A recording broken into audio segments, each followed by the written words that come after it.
Bloomberg Audio Studios. Podcasts, radio, news.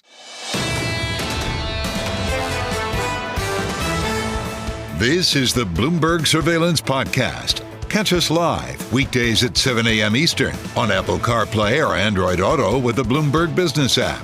Listen on demand wherever you get your podcasts or watch us live on YouTube. I really can't say enough about this, folks. His book on the crisis of 2007, 13 Bankers. It was my book of the year. It is the definitive short read on the crater that we all lived through in 07, 08. He, of course, has gone on to extraordinary academics at MIT on technology and growth. The new book is Power and Progress, newly minted Nobel Prize winner Simon Johnson. Simon, when Rudy Dornbush was beating you to death at MIT years ago, do you think Dornbush ever would have thought young Johnson, the mouthy one from the United Kingdom, would win a Nobel Prize?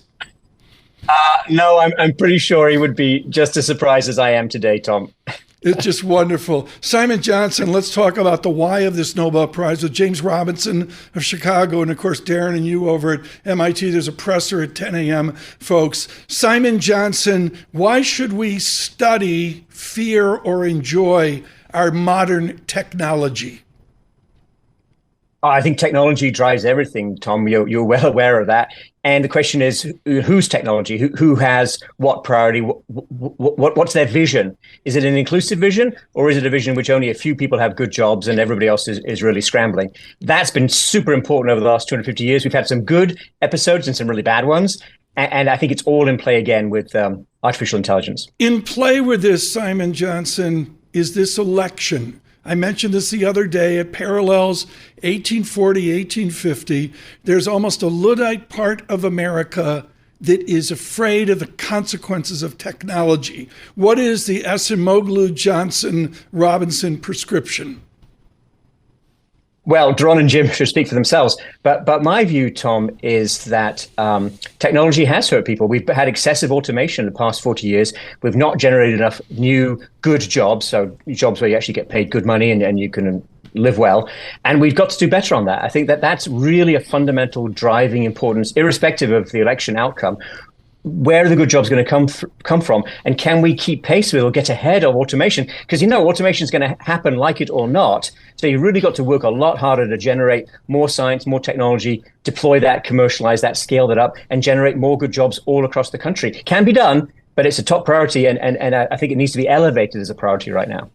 All right, so Simon, with your two colleagues and your work here, I mean, it just raises a question which is so relevant even today, discerning why some countries are rich and some much poorer. How should we think about that big picture question these days? Well, I suggest we think about it in two ways. One is the sort of deep history and recognize that we've all got these legacies that we're living with. And some of these legacies, particularly if you were colonized in a harsh way by the Europeans, that's a very tough legacy to overcome. But the second thing is, there's no predestination. It's all about the choices that you make, including technology that we just talked about if you're in the United States. But around the world, I would point to corruption. I mean, corruption's been, as you guys know, talked about a lot over the past 30, 40 years. But what do we have? We still have immense amounts of corruption. And there's two sides to that. There's the people who pay the bribes and the people who take the bribes. And that's a big part of what holds a lot of countries deeply in the poverty that you see today. So what can institutions do? I mean, this is, I'm going to go back to Douglas North and his seminal work at Washington University in St. Louis. Professor Johnson, what do our institutions need to improve on to help the have-nots of technology? What is your IMF, where you served, what does it need to do? Oh, well, I was at the IMF a long time ago, as you know, so I'm not going to speak to their current policies and stance. But I think the key thing, and it may just sound like a rhetorical device, Tom, but it's real, is focus on inclusive prosperity. How are you getting more good jobs created for more people and make sure they can access those jobs, make sure they have the skills, make sure they're empowered themselves and they recognize that. So the bumper sticker for me out of all of this is more good jobs. Sloan 101. Come on, Simon, let's do it. Simon Johnson on tariffs. Oh, and look, if you want to blow up the world and the world trading system and really damage poorer Americans slap a massive tariff on all the imports, right. because, as you know, poor Americans spend a lot on things that have imported content. So massive tariff war. Terrible idea. Right. Simon, one more question. We want to get you on your day. Huge press commitments now in this important press conference with Darren Acemoglu scheduled at 10 a.m. Circling in all this academics is Olivier Blanchard. Tell us what Olivier did for MIT. Oh, I think Olivier Blanchard is one of the greatest economists of this or any generation. And his presence and his toughness and his rigor has been present throughout my career. And I started at MIT as a grad student in September 1985. So I've been 39 years on and off with the Institute. So Olivier Blanchard is one of the modern greats, absolutely. Simon Johnson, congratulations. Simon Johnson, the Massachusetts Institute of Technology.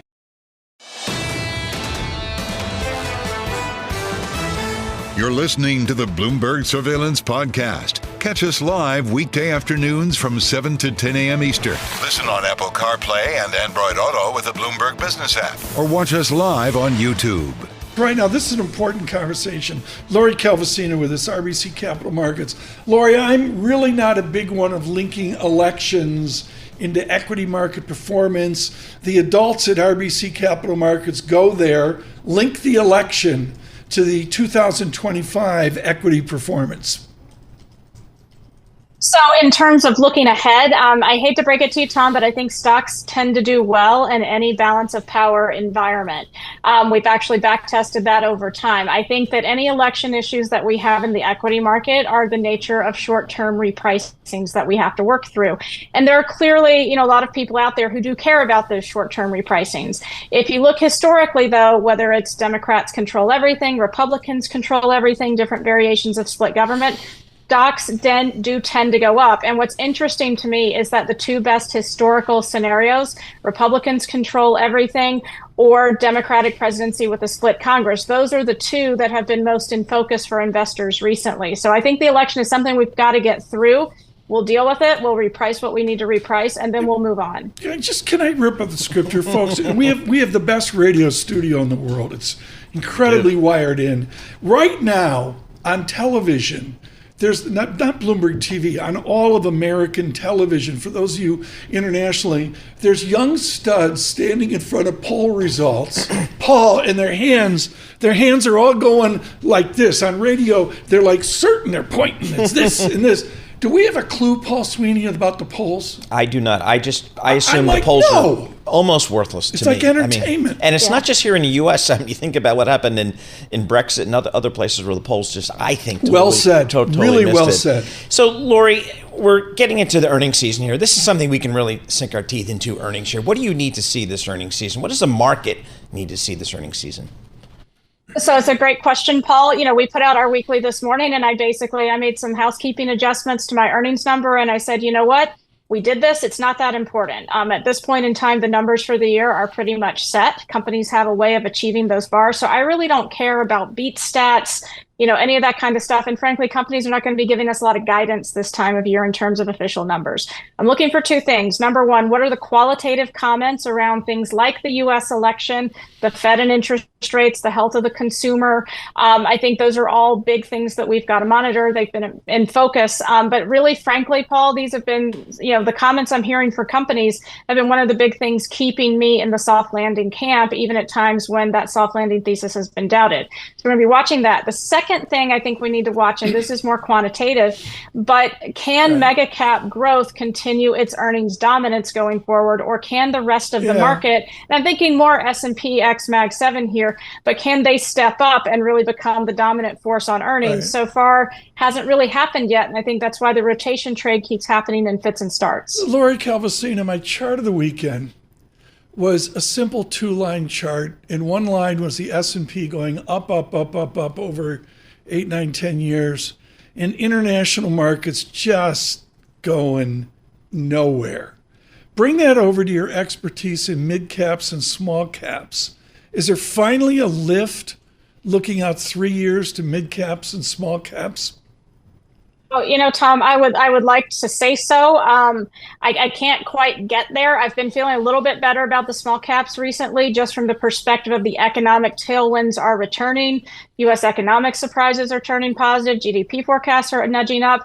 But we have two problems in small cap right now. Number one, they're not cheap anymore. We're trading at about a 16.5 times weighted median PE multiple. The average is around 15. So it really, the bar for them to do well is pretty high at this point in time.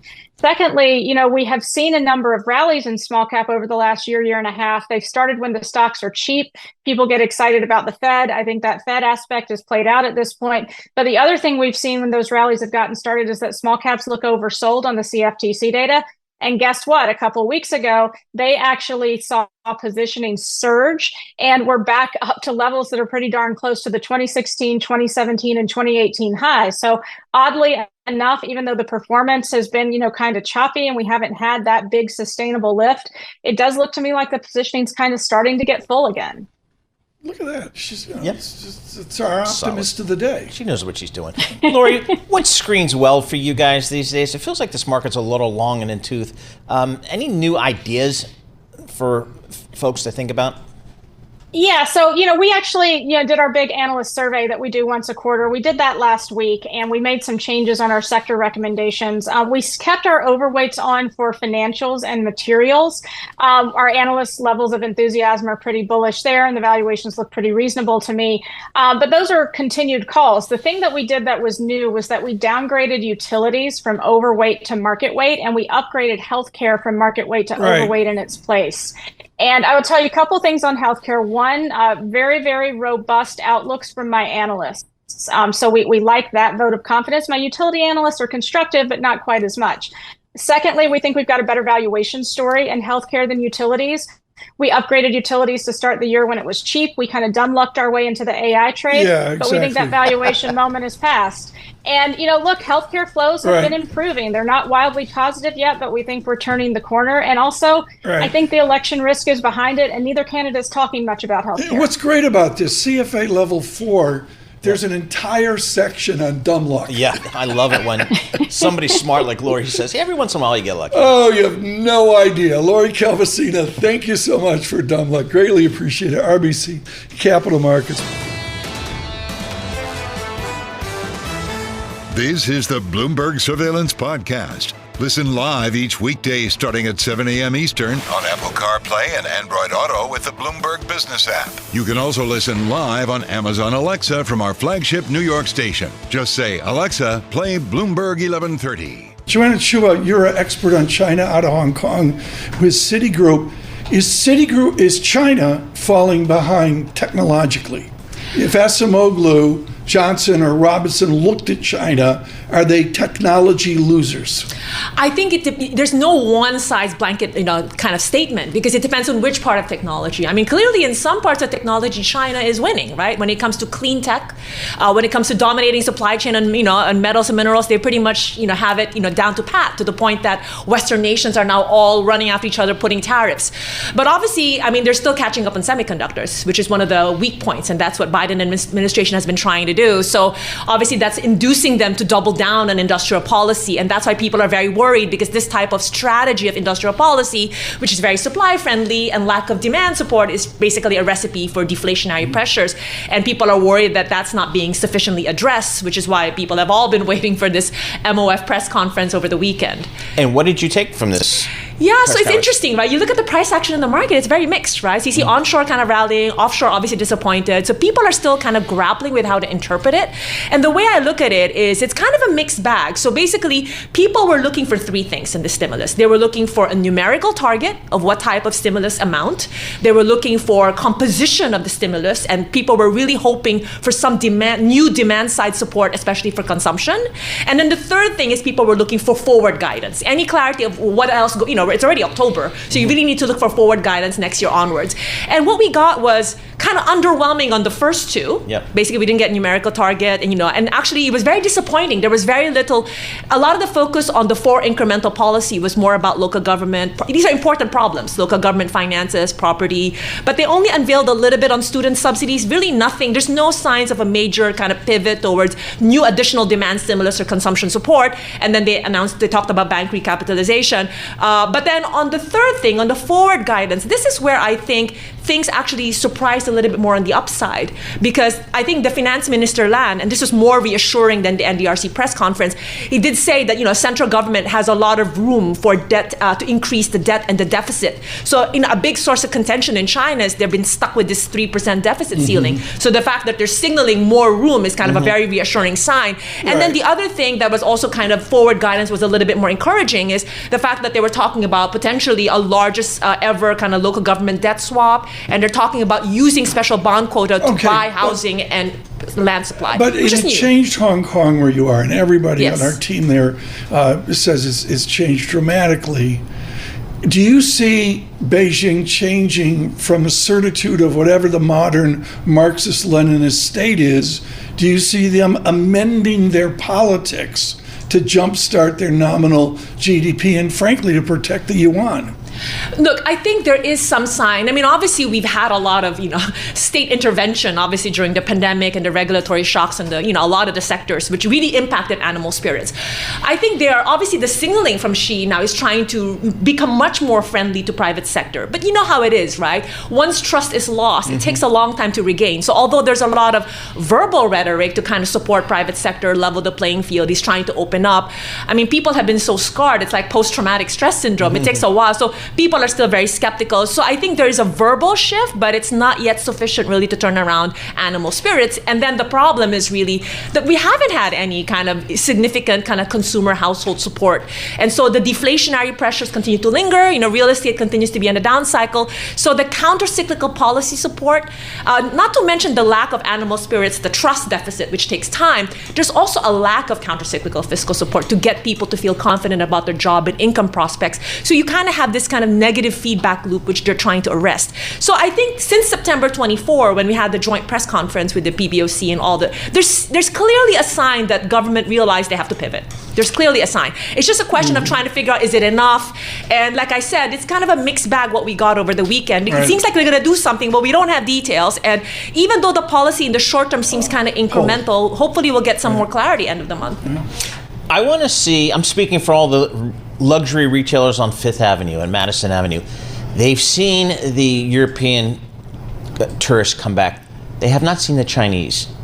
Why are the Chinese not traveling and spending? Because there's a lot of people out there would like to see the Chinese the folks be out there and spending and traveling. Well, first of all, I think Xi Jinping's priority is not the luxury retailers in Europe. That's not the target. Okay. Look, I think there's been a lot of things that's happened, right? We clearly have significant precautionary savings behavior happening in China right now. I mean, household deposits are still so well above trend, even though they reopened, for a while now. So part of it is a lot of uncertainty about their income and job prospects. Housing, we're still, third year into housing down market, that's still, 2/3 of their household wealth. So that obviously, and there's also a little bit of policy push towards, there's a little bit more nationalism, more domestic travel, and that's the other factor. But on a Schumpeter basis, let's bring it back to Harvard and we got to go. The bottom line is they have to inflict creative destruction upon a Chinese economy, and from a Hayek standpoint, clear the market. Do you see any indication they can clear this market and move on? Well, to be fair, what's happened in the real estate is quite dramatic, right? The fact that they preemptively pricked the bubble in 2021 to try to deflate the real estate is a sign they realized this was not where it's to go. And we are seeing, we saw massive defaults, so that is part of the destruction. And obviously they're creating new avenues of technology, but then the question is, we need something beyond kind of state-led industrial policy. We need private sector. When do you and Citigroup suggest we're going to get it? So right now, no. Look, the strategy is we still have the ramification of the real estate hurting local governments. So obviously the priority now is to stabilize local government finances so they don't cut back a lot of public services and create a negative feedback loop. And they need to address the excess supply in housing because people are not going to be confident. You can't give, you give them, they're not until housing stabilizes. So you need something on supply as well as demand to kind of reach an equilibrium. Hopefully hopefully a little faster. Joanna Chua, thank you so much. She is with Citigroup Hong Kong, head of Asia and Pacific Economics and Analysis. Thank you for those wonderful comments on Martin Feldstein.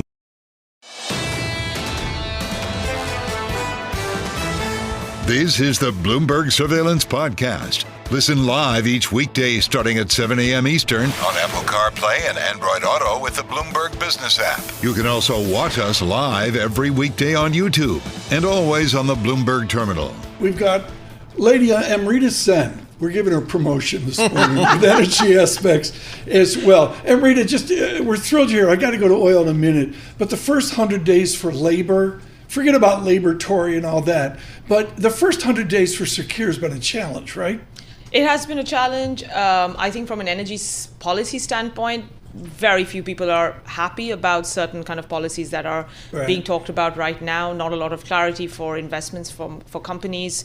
So that's a challenge. But I think overall, though, there's still a bit more stability in terms of, regardless of the challenge. I'm hoping that, take the energy bit out, we just get a bit of peace and calm. I have to talk about energy aspects abilities, which is incredible microeconomics around the price of oil. The zeitgeist over the weekend is MBS and Saudi Arabia are beginning to flex their productive muscles. Describe what Saudi Arabia wants to do when they see Kazakhstan overproducing.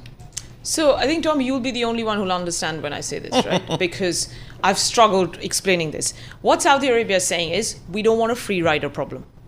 We don't want to be the ones cutting production and you take advantage of us and you are increasing production. Now, however, they are not saying for a second we're going to repeat 2020, flood the market by pushing production to 12 million barrels per day. They're saying we want to go ahead with the small planned increases, as we've already announced to the world, because you are supposed to be cutting and you have compensation cuts. So even if we bring back production, net, there shouldn't be any oil in the market. Paul, this is like a conversation you and I would have had in 1986 when we were both driving VW diesels. Exactly. So, Amrita, what do you estimate the risk premium is for geopolitics today in the market today? Because it seemed like prices were coming down, and then we had that escalation just over the last month or so. I mean, you could argue that since that news broke, we're about $8 to $10 higher. But I would also flip it around the other way and say, weren't we a bit too low, regardless of, all the kind of fundamental bearishness that's there in the market? What I'm really grappling with this year is inventories for crude oil are incredibly low everywhere. Low. Cushing, very low. Cushing in Oklahoma has been near record lows. Globally, we are pretty much at record lows. On a days of forward cover basis. But the market doesn't care about that because they expect huge bills next year. So somehow we've kind of skipped a step and we're talking about next year. And that's why, otherwise Israel-Iran, would we be at $75? We would be at 120 or higher. So what's different, though, just in the last X number of years, is that the U.S. is now a net exporter. Are they good partners in the global energy market? Are they efficient? Are they reasonable? Or, how is the U.S. producer these days behaving? I think the U.S. producer has completely shifted the paradigm, right? In terms of supply risks, how markets look at generally geopolitical supply risks, because the U.S. has been a steady source of growth. My concern is U.S. production is starting to kind of plateau.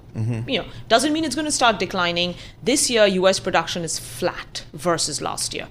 Some issues with gas constraints because they didn't have enough gas pipelines. Now they are starting up, so we'll get some production growth next year. But Permian producers are telling us they're running out of good quality acreage. Bakken producers are saying the same thing.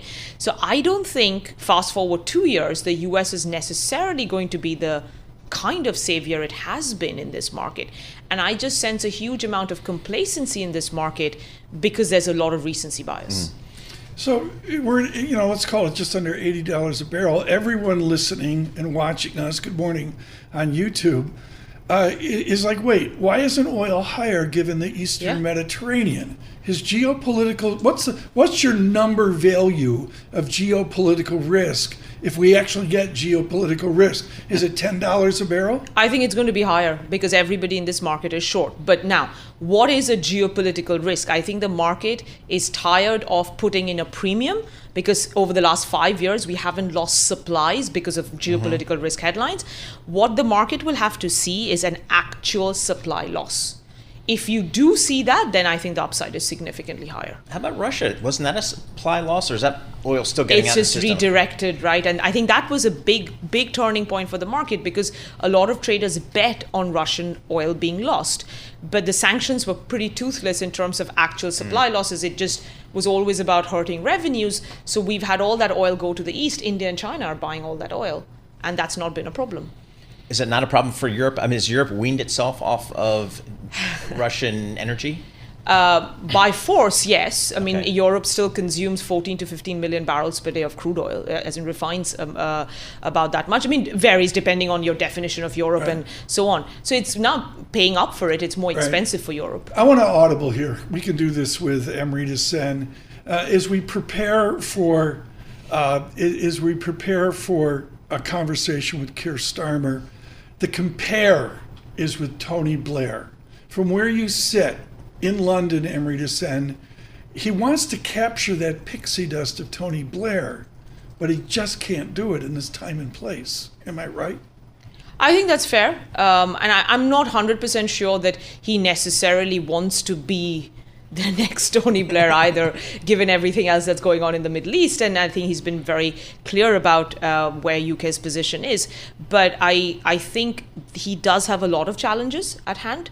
And again, it's not been easy. The UK economy isn't doing particularly well either. So all of his energy has to focus on getting the economy up and running and, reducing unemployment, and just kind of creating growth again. But he went to the University of Leeds. He's not, Oxbridge and all that. The bottom line is the economy's prospering, in 2 miles of London, in Edinburgh maybe? What's he going to do, or the Tories going to do, to be bipartisan? What are they going to do for Leeds and the challenges of Leeds, England? I think that's essentially exactly like you said, the issue. London is booming, but that's not the same for the rest of the UK. And therefore, the challenges do become, is there tax reform on the cards? Is it going to be more push towards green energy to at least stimulate more of the domestic economy? There's a lot to be done. Are you moving to New York? Is that why? No, I'm staying in London. But you're going to Houston back and forth. I do go to Houston back and forth, and let's not talk about U.S. elections. I'll stay in London. Russia and oil. Can Putin move the price of oil? I got 30 seconds. No, not anymore. He's not in control. Well, unless he decides to turn it off, which he can't because he needs the revenues. Yeah. Okay. Amrita Sen, thank you so much. In studio with Energy Aspects. And again, we protect the copyright of Amrita Sen, and all of our guests look to Energy Aspects London for their brilliant breakout. I can't say enough. It's like Adam Szymanski, Paul, at Deutsche Bank years ago with Paul Sankey. It's like all supply and demand dynamics, the price theory, the microeconomics. It's not, some people go 60,000 feet and all that. Amrita goes right into the dynamics of it. Well, I can actually understand it. That's why I like her Yeah, research. well, I can there's actually that say, too. I get this. I understand what you just said there. Amrita Sen, thank you so much.